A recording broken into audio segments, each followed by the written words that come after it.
Ratusan rumah di Karawang terendam banjir.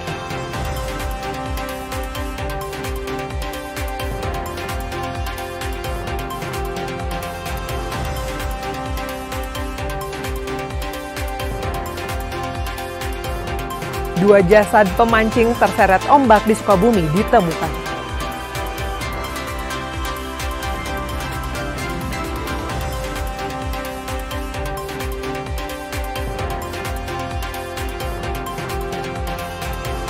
Sebuah coffee shop di Kota Bandung menyuguhkan rasa kopi menyerupai buah semangka.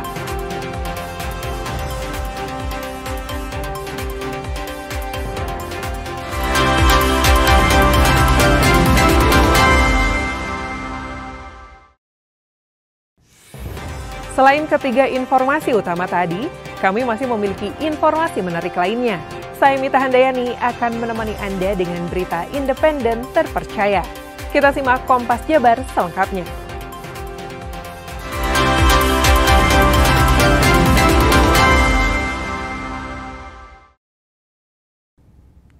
Banjir merendam ratusan rumah di Desa Karangligar, Karawang, Rabu sore. Ketinggian banjir mencapai 1,5 meter hingga menyebabkan ratusan warga harus mengungsi.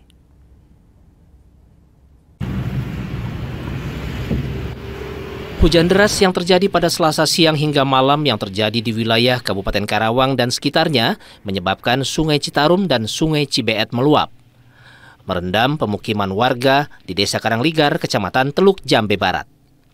Berdasarkan data BPBD Kabupaten Karawang, total rumah yang terendam mencapai 140 rumah dengan total jiwa terdampak mencapai 640 jiwa.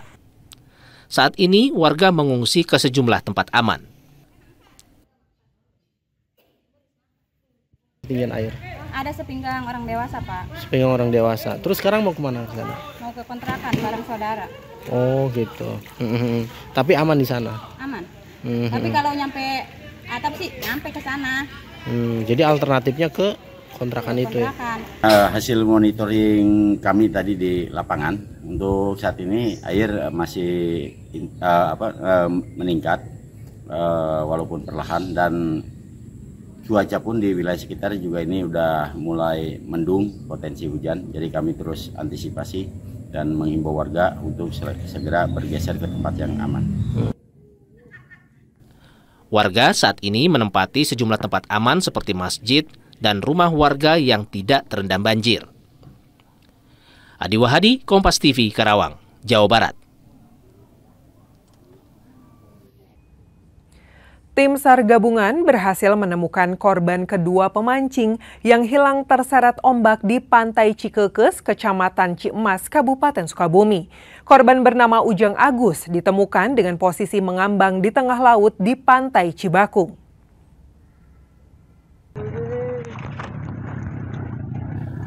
Memasuki hari keempat, tim SAR gabungan yang dipimpin langsung oleh Basarnas kembali berhasil menemukan korban kedua, pemancing yang hilang terseret ombak di Pantai Cikees, Kecamatan Ciemas, Kabupaten Sukabumi.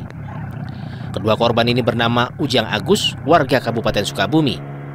Korban ditemukan di Pantai Cibakung sekitar pukul 10 pagi dengan kondisi meninggal dunia. Tim SAR pun langsung mengevakuasi korban menggunakan perahu karet, dibawa menuju ke bibir pantai. Korban pun langsung kembali dibawa menggunakan mobil Basarnas menuju RSUD Palabuhan Ratu. Sementara korban yang bernama Denis Setiawan telah ditemukan lebih dahulu di Pantai Cihurang dalam keadaan meninggal dunia.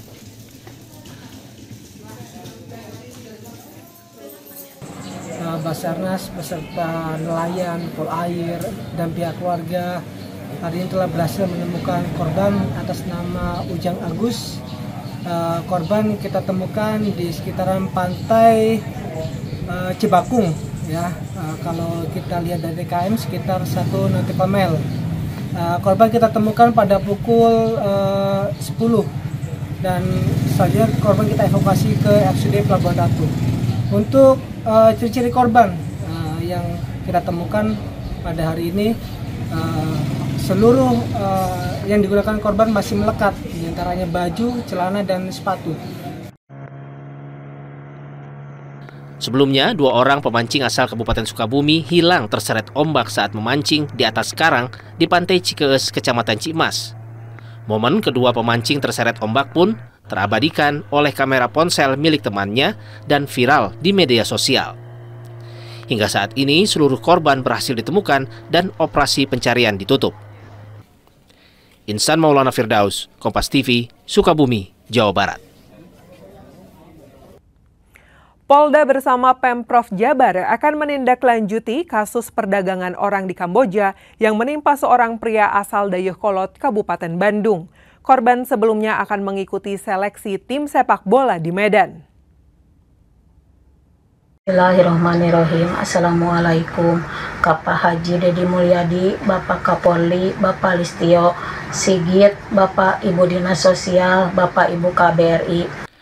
Inilah video seorang wanita parubaya memohon kepada pemerintah dan kepolisian untuk memulangkan cucunya yang diduga menjadi korban tindak pidana perdagangan orang di Kamboja.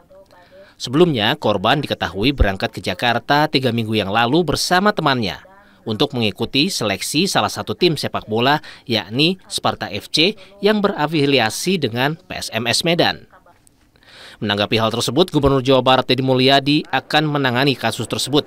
Bahkan pihaknya akan memperketat izin warganya untuk bekerja di luar negeri. Sekarang ya udah kita tangani deh gitu siapapun. Dia baru dengar sekarang malah. Ini kan Pak Gub selain ini TPPO ini tentu ada pengetatan mungkin Pak Gub untuk izin keluar. Kalau saya kan propes itu sudah jelas melarang. Kan sudah jelas melarang. Bila perlu nanti saya keluarin lagi peraturan gubernur larangan warga Jabar untuk pergi ke daerah ini, daerah ini, yang kemudian di daerah tersebut, di negara tersebut menimbulkan penderitaan dan jumlahnya banyak. Bahkan Polda Jabar siap menindaklanjuti laporan perdagangan orang dan akan secepatnya diproses sesuai ketentuan. Formal-formal lisan saja ini cukup kami respon. Kita juga punya lembaga-lembaga lain juga, ada DP3, terus ada imigrasi, semuanya ada Kementerian Luar Negeri. Ya, ini senantiasa pasti akan merespon semua keluhan atau dugaan adanya perdagangan. Nanti kami tindak lanjuti ya. Kasus perdagangan manusia kini tengah menjadi sorotan Pemprov Jabar dan Polda Jabar. Masyarakat diimbau untuk waspada dan tidak mudah tergoda. Sunandar, Kompas TV, Bandung, Jawa Barat. Kepolisian Satreskrim Polres Sukabumi Kota menangkap 5 jaringan pencurian kendaraan bermotor yang beroperasi di 14 titik berbeda di wilayah hukum Polres Sukabumi Kota. Selain kelima tersangka, polisi juga menyita 15 unit sepeda motor dan kunci letter T.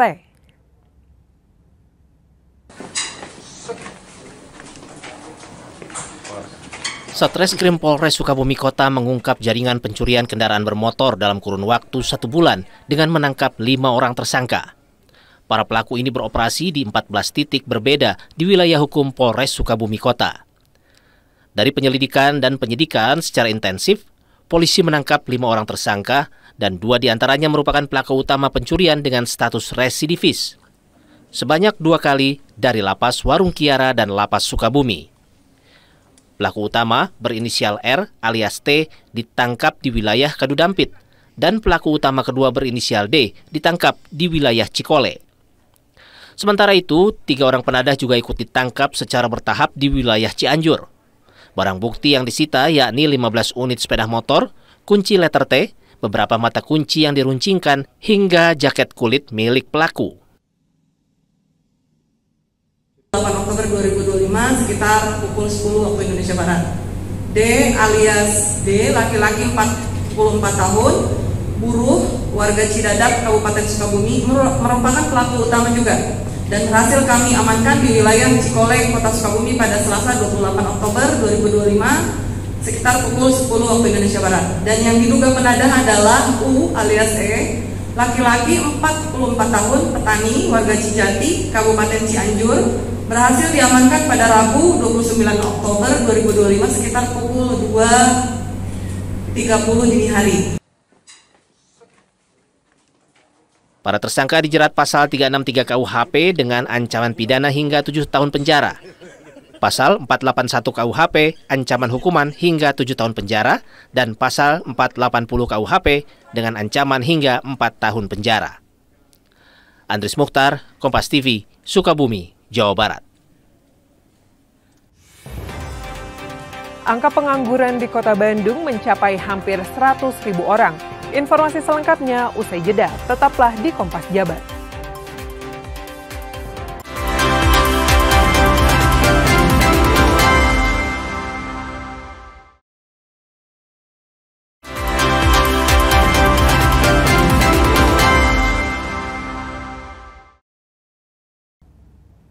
Harga sejumlah komoditas pangan seperti ayam potong dan telur merangkak naik. Tak hanya harga yang naik, ketersediaan stok pedagang juga berkurang.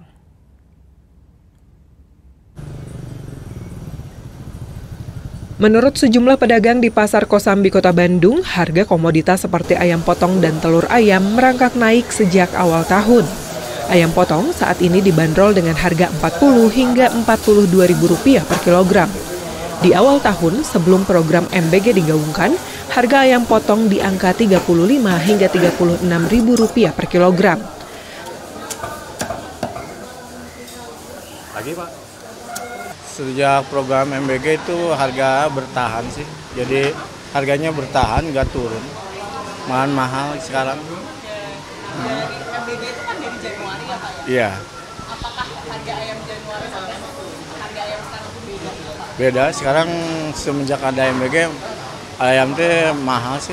Jadi misalnya 40, 42, 41. Tak hanya ayam potong, harga telur ayam negeri juga merangkak naik. Komoditas ini memang jadi andalan dalam pemenuhan protein di menu MBG. Saat ini harga telur ayam di angka Rp30.500 per kilogram. Sedikit turun dari minggu sebelumnya yang mencapai Rp31.500 per kilogram. Pendistribusian ke pasar yang biasanya misalkan sekian, karena ada MBG mungkin di stok telurnya mungkin terbatas. Iya. Oke, itu berpengaruh ke harganya nggak, Kang? Kalau awal-awal iya, makanya sampai 31.500. Tapi mungkin kalau sekarang itu mesti ada MBG turun sedikit itu, jadi 30.000 per kilo. Meski begitu, pedagang menyebut ketersediaan stok yang dikirim ke pedagang di pasar berkurang. Tim Liputan, Kompas TV, Bandung, Jawa Barat.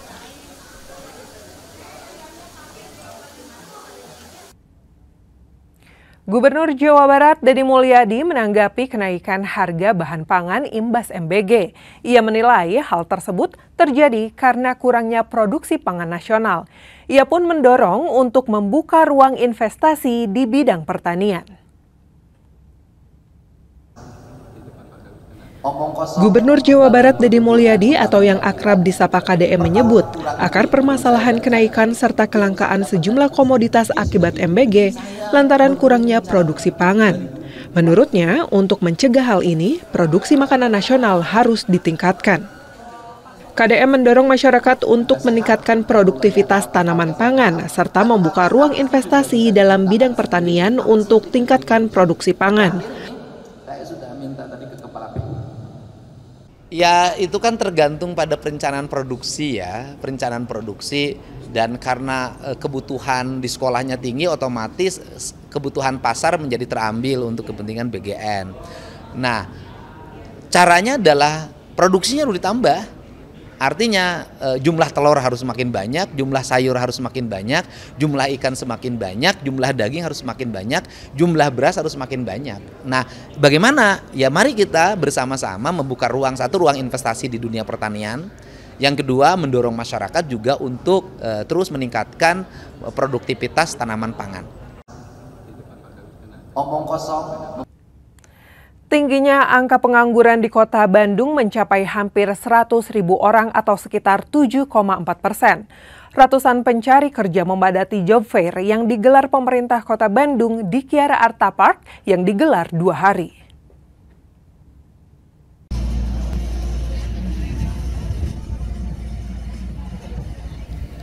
Para pencari kerja berdatangan untuk mendapatkan peluang kerja yang mereka impikan mulai dari lulusan SMA hingga sarjana.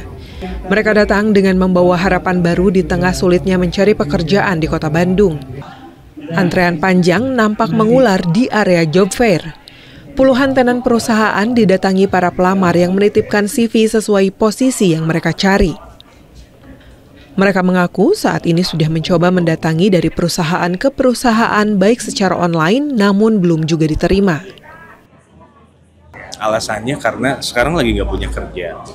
Terus nyari kesempatan juga, siapa tahu ada lowongan yang fit sama keahlian sama experience saya dulu. Lulusan kemarin, baru bulan November, administrasi bisnis. Tapi udah nyari kerja gitu?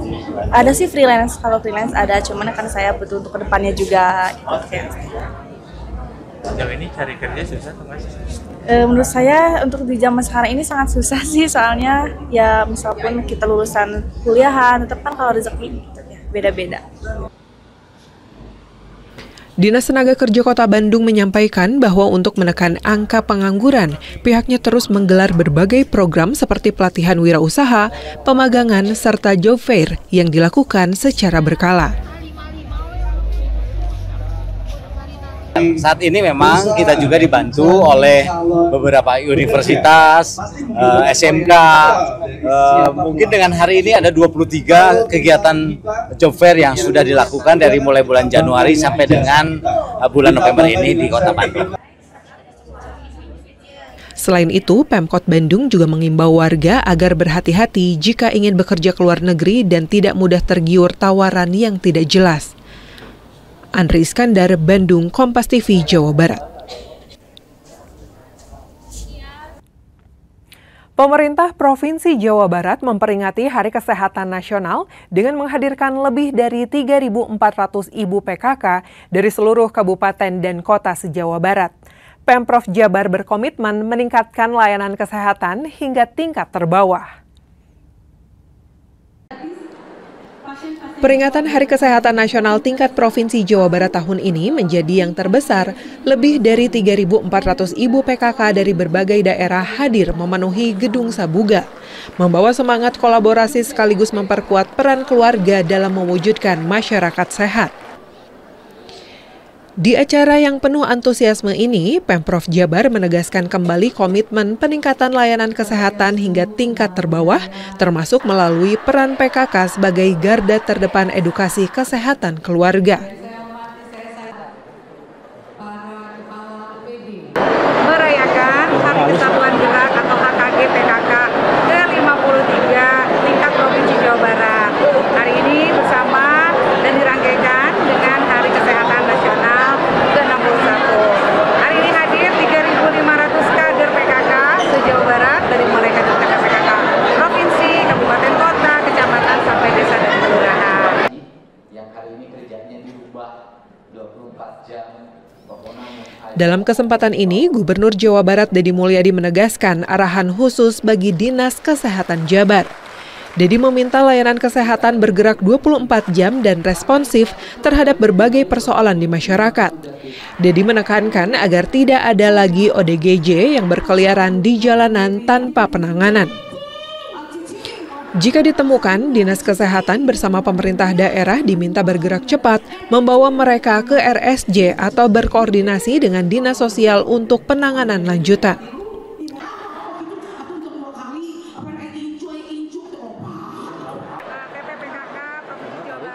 Kita mulai jalan mulai tahun depan, hari ini lagi persiapan tempatnya, dan mulai tahun depan layanan kita itu berarti di 6 titik layanan untuk melayani seluruh masyarakat Jawa Barat yang mengalami kesulitan tersebut. Pemprov Jabar berharap momentum Hari Kesehatan Nasional kali ini dapat memperkuat sinergi lintas sektor, mulai dari pemerintah daerah, PKK, hingga para tenaga kesehatan, untuk bersama-sama meningkatkan derajat kesehatan masyarakat di seluruh Jawa Barat. Tim Liputan, Kompas TV, Bandung, Jawa Barat. Sebuah coffee shop di Kota Bandung menyuguhkan rasa kopi menyerupai buah semangka. Informasinya sesaat lagi, tetaplah di Kompas Jabar.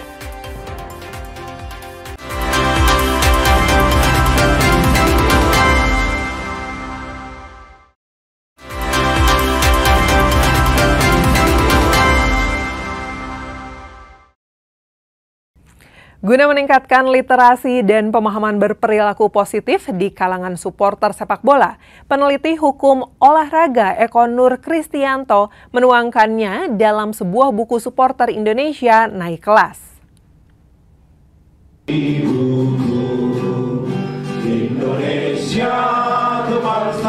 Sejumlah supporter Persib Bandung hadir dalam pemaparan langsung dari Eko Nur Kristianto atau yang lebih akrab disapa Eko Maung mengenai pentingnya literasi bagi supporter agar mampu mendukung klub secara dewasa, bertanggung jawab jauh dari jeratan hukum.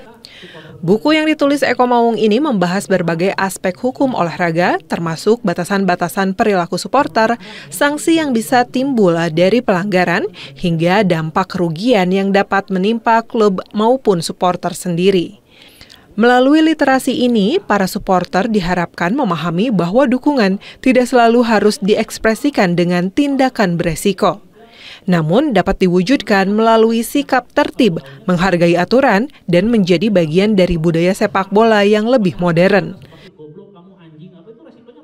Acara diskusi bersama supporter sepak bola ya, bobotoh di Kota Bandung terkait literasi, betapa pentingnya literasi untuk supporter sepak bola. Karena dengan literasi yang baik, yang memadai, mereka ini tidak mudah dimanfaatkan ya, karena sebetulnya kan masa yang katanya emosional dan mudah dimanfaatkan ini tidak akan terjadi, dan juga mereka bisa memahami konteks ya untuk menghadapi isu-isu.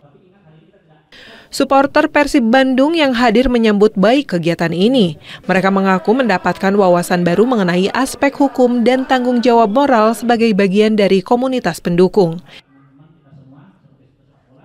Bersikap di medsos ya, di medsos lebih berhati-hati. Mungkin ada yang kata Pak Eko tadi kan, ada yang sebenarnya kelihatan pelanggaran itu ya, apa mengandung undang-undang bisa terjerat ITE, apa sebenarnya enggak, karena udah tahu apa yang boleh apa yang enggak. Nah mungkin dengan adanya ini kita lebih tahu sih mana yang boleh diposting aman, nggak mengandung pelanggaran undang-undang kayak gitu, ada yang nggak boleh gitu. Dengan meningkatnya kapasitas pengetahuan dan pemahaman hukum bagi supporter, diharapkan persepak bolaan Indonesia dapat melangkah lebih maju sekaligus menciptakan atmosfer pertandingan yang aman dan nyaman bagi semua pihak. Sunandar, Kompas TV, Bandung, Jawa Barat. Di tengah gempuran kedai kopi dengan beragam kreasi rasa, sebuah kedai di kawasan Pasir Salam, Kota Bandung menghadirkan sesuatu yang di luar dugaan. Bukan kopi susu, bukan latte art, tapi kopi yang diberi nama Watermelon Smash. Rasanya menyerupai buah semangka. Penasaran? Kita simak liputan selengkapnya.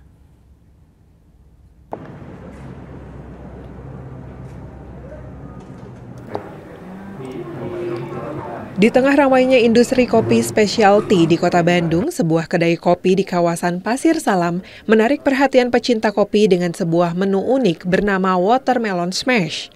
Menu ini menjadi salah satu bestseller di Fugol Coffee karena menawarkan sensasi rasa yang tak biasa, manis, bersih, dan menyerupai potongan buah semangka. Namanya Watermelon Smash.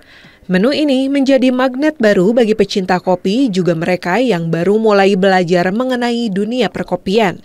Dalam dunia kopi, menemukan karakter rasa seperti buah semangka bukanlah hal yang sehari-hari ditemui.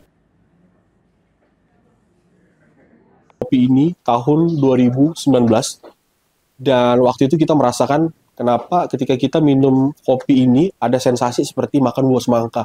Rasa yang manis, berair, bersih. Dan mulai saat itu kita memikirkan brand apa yang baik untuk nama si kopi kita ini. Dan ketika akhirnya kita ketemu nama Watermelon Smash, ternyata nama tersebut menjadi berkah. Tidak hanya penikmat kopi berpengalaman, para pemula pun punya cerita mereka sendiri saat mencoba menu ini untuk pertama kalinya. Jujur sih, saya pribadi tuh baru banget lah, masih pemula lah, masih awam tentang kopi. Cuman dengan yang watermelon ini, kalau saya pribadi sebagai pemula gitu ya, ngerasa nyaman banget gitu di mulut gitu, dan bisa diterima gitu untuk kita yang masih awal-awal mau coba kopi gitu, tanpa gula, tanpa creamer, tanpa susu. Bahkan, Syasha, pengunjung dari Malaysia, merasakan sesuatu yang berbeda sejak tegukan pertama.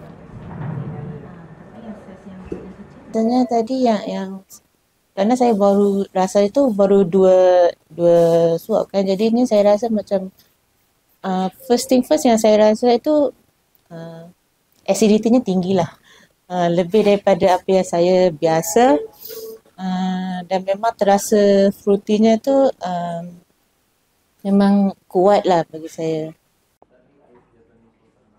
Kini watermelon smash bisa dinikmati di kedai Fugol Coffee atau dibeli lewat marketplace dengan harga yang masih terjangkau. Dari Bandung, secangkir kopi mengajarkan bahwa rasa bisa membawa cerita.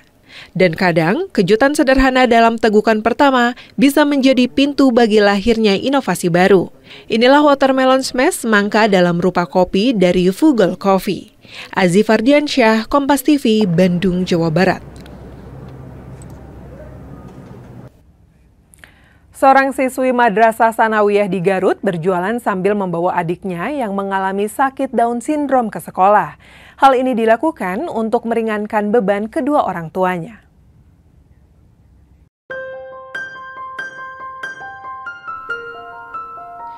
Video viral berdurasi 59 detik yang diunggah akun TikTok @banghelmibahe memperlihatkan salah seorang siswi bernama Zulfa yang masih duduk di bangku kelas 7 Sanawiyah ini sedang mengikuti kegiatan belajar mengajar sambil mengasuh sang adik.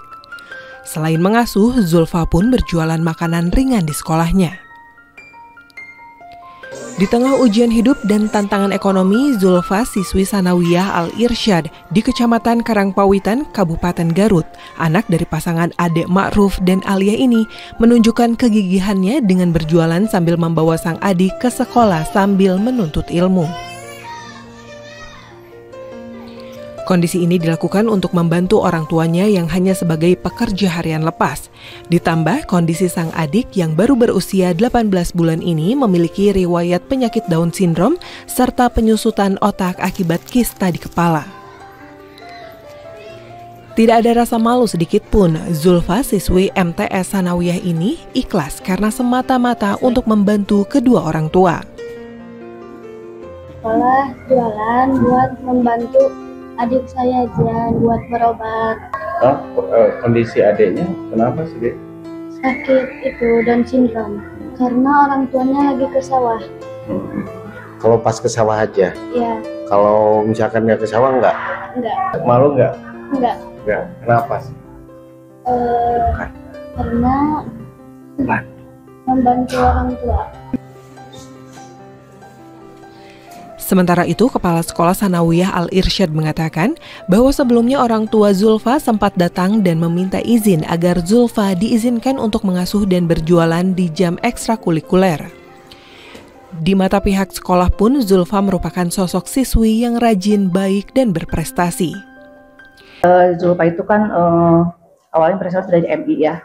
Nah, lalu masuk sekolah sini. Nah, pada waktu itu tuh ada ibunya datang ke sini. Bahwa Bu, saya mau nitip anak saya ke Zulfa supaya karena saya ada keperluan ada kerja ke sawah kayak gitu. Karena kan anaknya berkebutuhan khusus tidak boleh oleh siapapun. Nah, jadi hanya tapi dari pihak sekolah, oh ya silahkan. Nah, itu tapi pada saat jam eskul. Kisah Zulfa menjadi cermin tentang tangguhnya seorang anak di tengah keterbatasan. Ridwan Mustafa, Kompas TV, Garut, Jawa Barat.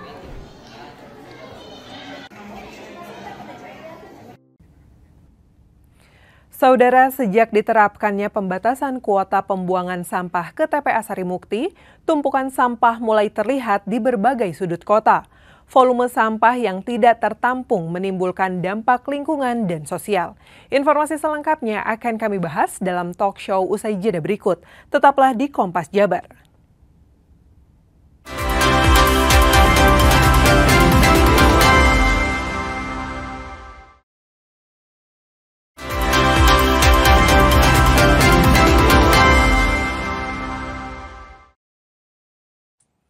Baik, terima kasih saudara, masih di Jabar, dan kita kembali lagi melanjutkan perbincangan di pagi hari ini berkaitan dengan bagaimana penanganan sampah di Kota Bandung setelah pemerintah provinsi membatasi tonase sampah yang dibuang oleh pemerintah Kota Bandung ke TPA Sarimukti.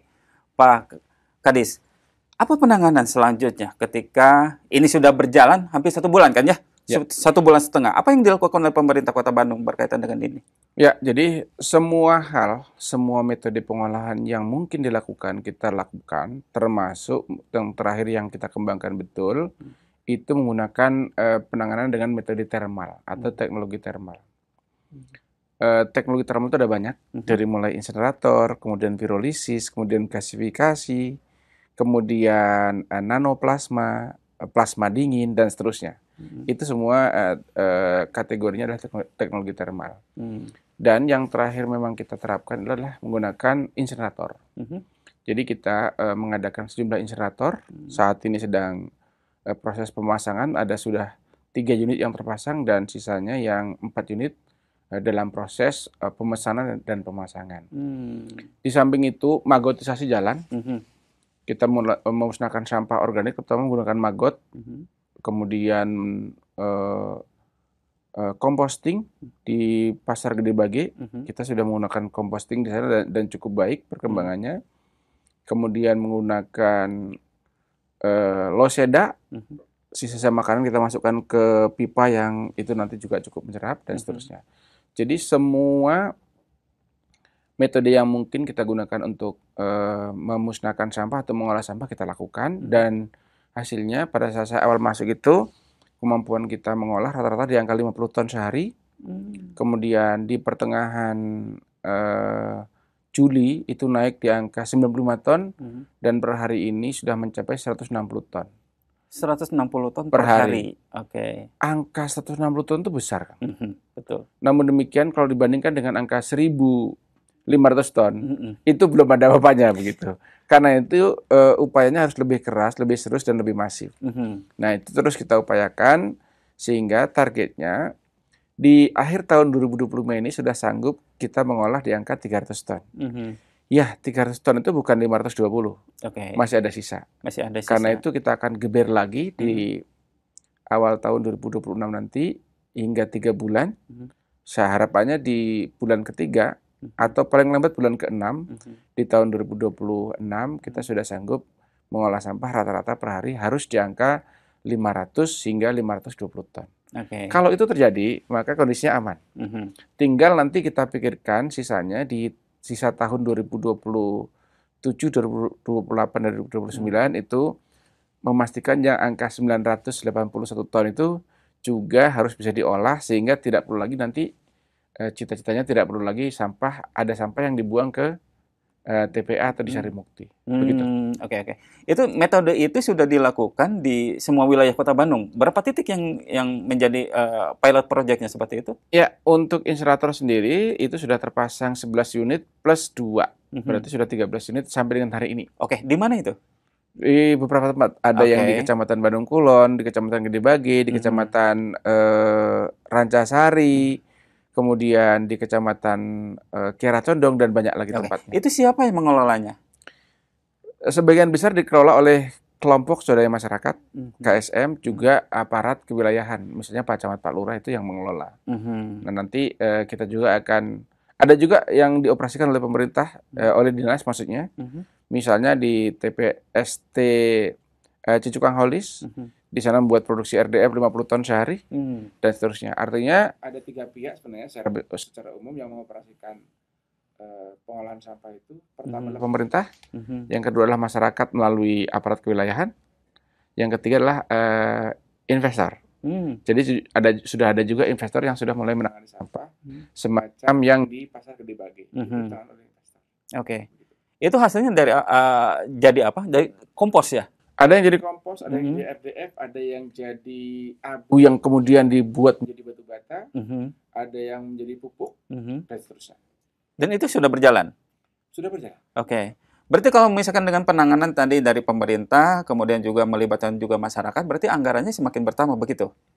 Ya, betul. Termasuk rencana kita akan juga merekrut 1.597 petugas yang kami sebut gaslah. Apa itu petugas gaslah? pengolah. Oh, petugas pengolah. Oke. Ya, gaslah, pokoknya sama-sama gaslah aja gitu. Jadi gas kita. Nah, gaslah itu petugas pengolah yang nanti targetnya adalah mengolah sampah organik dari sumber. Kan kita ini semua penghasil sampah nih, Betul. rumah tangga gitu kan menghasilkan sampah organik. Dari mulai rumah tangga itu sudah dipilah, kemudian organiknya saja itu akan diolah oleh petugas gaslah tadi itu. Itu sampai level RW. Oke. Nah, itu rencananya akan kita mulai di akhir tahun ini. Sisa 2 bulan 3 bulan ini kita akan segera melakukan itu. Kemudian nanti di tahun 2026 kita akan teruskan supaya angka 300 ton sehari itu sanggup dicapai oleh kita dengan seluruh metode yang kita punya. Oke, metode yang dilakukan sekarang ini emang sudah berjalan sebelumnya sebelum ada pembatasan tonase atau emang baru saja dilakukan nih? Sudah dilakukan sejak dulu, Aha. belum masif. Belum masif. Oke. Nah sekarang pas begitu ada pembatasan lebih dimasifkan lagi begitu. Betul. Nah kalau misalkan itu 1.500 ton per hari itu dalam posisi reguler begitu ya? Ya betul. Oke. Biasanya kan kalau misalkan ada hari besar, misalkan seperti itu ya gitu kan, ada Natal dan Tahun Baru, kemudian ada Ramadan, ada Idul Fitri. Biasanya itu jumlah volume sampah itu bertambah atau bagaimana itu? Rata-rata di setiap hari libur, hari besar, event itu ada penambahan signifikan hampir 2 kali lipat. Oke. Jadi kalau katakanlah di area ini misalnya 20 kubik, maka pada saat ada event, hari raya, hari besar dan seterusnya itu akan menjadi 40 kubik. Jadi bisa 2 kali lipat kubiknya. Tapi kan tidak terjadi di seluruh penjuru kota. Betul. Di titik tertentu misalnya ada event. Iya. Event misalnya event lari misalnya. Iya. Itu juga ada penambahan signifikan hingga rata-rata itu antara 12 hingga 25 meter kubik tambahan sampah di saat event itu. Oke. Itu menggembirakan. Karena event di kota ini harus tetap terjadi, meskipun ada sampah, tinggal bagaimana cara menangani sampahnya aja Kang begitu. Oke. Jadi no issue. No Artinya issue. jangan sampai tidak ada event, gara-gara takut sampah. Event harus tetap digelar karena kota ini butuh event. Betul. Sampahnya biar kita carikan solusi terbaik. Kita tahan dulu. Kita akan kembali saudara setelah jeda iklan berikut ini.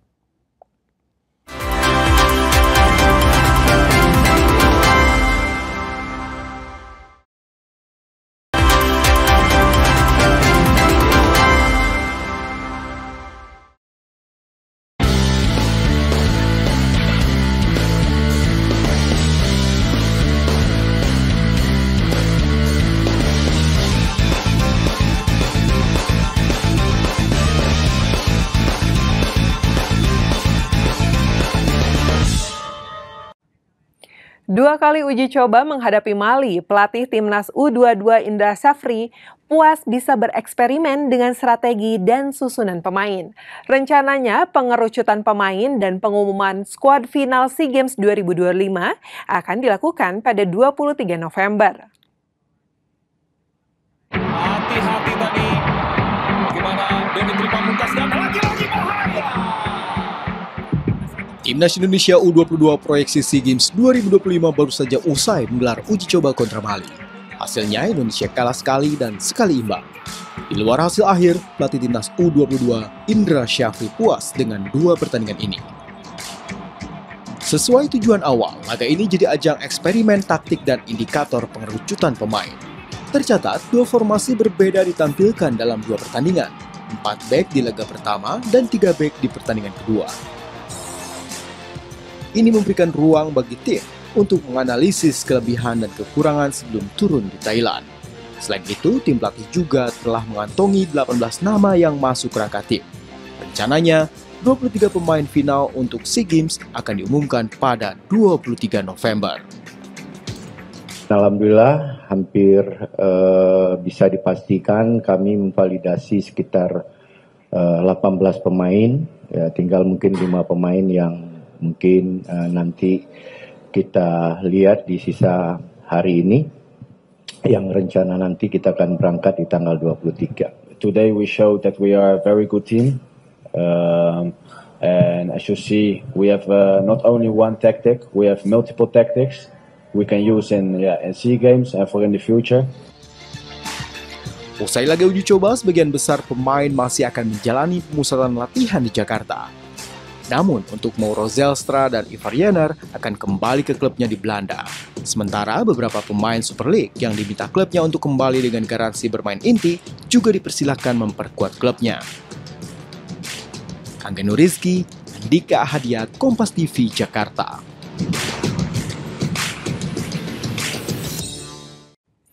Indonesia berhasil menutup ajang Southeast Asian U18 dan U20 Athletic Championship 2025 dengan prestasi gemilang. Tampil sebagai tuan rumah di Stadion Madya Atletik Sumatera Utara, Indonesia secara meyakinkan keluar sebagai juara umum.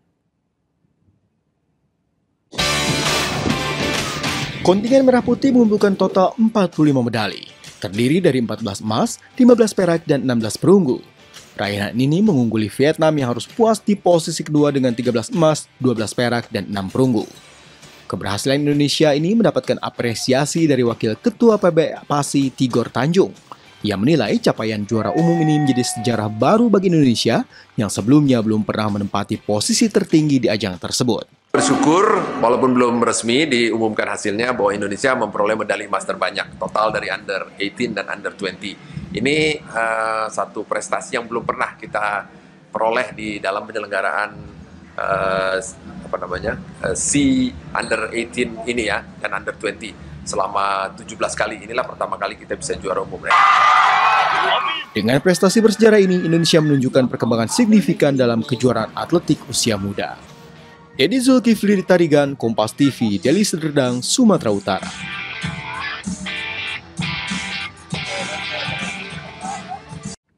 Dari basket dalam negeri, pebasket Afan Seputra pamit tinggalkan Satria Muda usai 13 tahun berseragam biru. Sementara mantan punggawa Pelita Jaya, Yesaya Saudale, resmi hijrah ke Tangerang Hawks.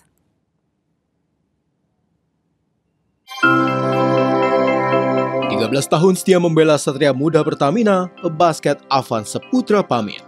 Melalui unggahan Instagram resmi klub, sang shooting guard mengucapkan salam perpisahan melalui sebuah video. Sejak menjalani debut pada 2013, Afan selalu masuk dalam roster SM. Bahkan musim lalu Afan masih jadi tulang punggung tim yang kini bermarkas di Bandung. Belum ada kepastian apakah pebasket 31 tahun akan menyeberang ke klub lain atau gantung sepatu. Satu hal yang pasti, penggawa basket Garuda di SEA Games 2018 masih dalam performa terbaik setelah sempat berlatih di Amerika Serikat pada 2024.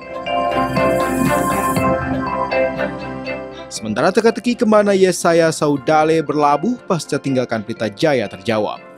Point guard 25 tahun memutuskan melanjutkan karirnya di tim Tangerang Hawks. Potensi menit bermain yang lebih banyak jadi pertimbangan Yesaya memilih Hawks. Meski dianggap salah satu point guard potensial, Yesaya kesulitan menembus barisan inti. Bersama Hawks, pemain kidal ini berharap jadi pilihan utama agar bisa mengembangkan kemampuan terbaiknya.